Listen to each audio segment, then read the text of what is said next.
electricity.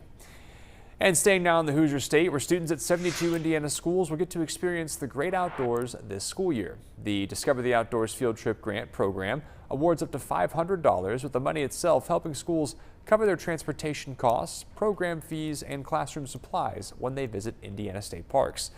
Some schools in our area who got the grant, including Evansville Day School, allowing students to visit O'Bannon Woods.